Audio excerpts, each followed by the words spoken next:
Hello friends, আজকে আমি তোমাদের সাথে শেয়ার করব বাঙালির প্রিয় মাছের ঝোল রেসিপি। বিভিন্ন রকমের মাছ বিভিন্নভাবে আমরা খেয়ে থাকি। আজকে এই শীতকালে একটি বিশেষ মাছ আর মাছ, যদিও সারা বছরই আমরা খেয়ে থাকি, তবে শীতের আরে কিন্তু একটা আলাদা টেস্ট আছে। সেই আর মাছের রেসিপি শেয়ার করব। আশা করছি রেসিপিটি ভালো লাগবে, তাই পুরো ভিডিওটি দেখার অনুরোধ রইল। এখানে নিয়েছি আমি আর মাছ, এর মধ্যে দিয়ে দিলাম হলুদের গুঁড়ো আর স্বাদ অনুযায়ী নুন। এবার নুন আর হলুদের গুঁড়ো দিয়ে খুব ভালোভাবে এই আর মাছগুলোকে ম্যারিনেট করে নিতে হবে। মাছগুলো ভালো করে ম্যারিনেট করা হয়ে গেছে, এবার এগুলো রেখে দেব 10 মিনিটের জন্য। এখানে আমি নিয়ে নিয়েছি সর্ষের তেল। তেল খুব ভালো করে গরম হয়ে গেলে তার মধ্যে ধীরে ধীরে মাছের পিসগুলোকে দিয়ে দিচ্ছি। এক সাইড ভাজা হয়ে গেছে, মাছ আমি উল্টে দিয়েছি। উল্টো সাইডটাও ঠিক একইভাবে ভেজে নেব। মাছগুলো কিন্তু খুব বেশি লাল করে ভাজবে না, ঠিক এভাবেই ভেজে নেবে। বাকি মাছগুলোকেও ঠিক একইভাবে ভেজে নিচ্ছি। মাছ ভাজা তেলের মধ্যেই দিয়ে দিলাম পেঁয়াজ কুচি। এখানে 1.5 পেঁয়াজ আমি ব্যবহার করছি। আর দিয়ে দিলাম কালো জিরে আর হাফ বড় টমেটোর হাফ টমেটো। এবার এগুলোকে লো ফ্লেমে মিনিট 2 মতো এভাবে ভেজে নেব। এতে দিয়ে দিচ্ছি নুন, স্বাদ অনুযায়ী নুন একেবারেই আমি দিয়ে দিলাম।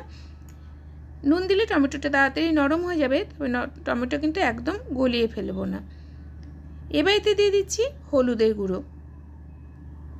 হলুদের গুঁড়ো আর নুন দিয়ে আরও 1 মিনিট মতো এইভাবে পেঁয়াজ, কালো জিরে আর টমেটো ভেজে নিলাম। টমেটো যখন এরকম প্রায় 60% মতো সেদ্ধ হয়ে যাবে, এরপর এর মধ্যে আমি দিয়ে দিচ্ছি বাটা মশলা।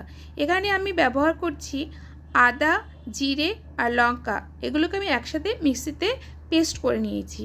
এবার আদা, জিরে, লঙ্কার পেস্ট খুব ভালো করে পেঁয়াজ, টমেটোর সাথে এইভাবে মিশিয়ে নেব।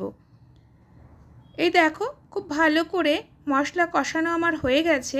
মশলা থেকে কিন্তু তেলও বেরোতে শুরু করেছে। ঠিক এরূপ অবস্থায় এর মধ্যে দিয়ে দিচ্ছি পরিমাণ মতো জল। জলটা যে যতটা পরিমাণে ঝোল রাখবে সে অনুযায়ী দেবে।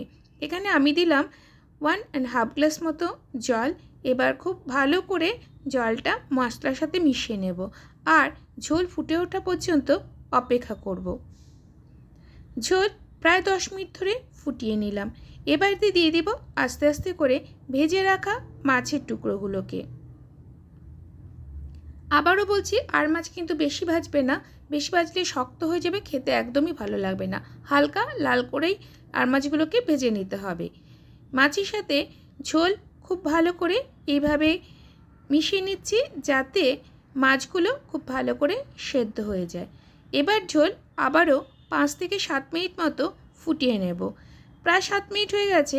এবার এতে দিয়ে দিচ্ছি ফ্রেশ ধনেপাতা কুচি। ধনেপাতা যদি তোমাদের কাছে না থাকে, গরম মশলা গুঁড়ো ব্যবহার করবে। আর দিয়ে দিলাম কাঁচা লঙ্কা।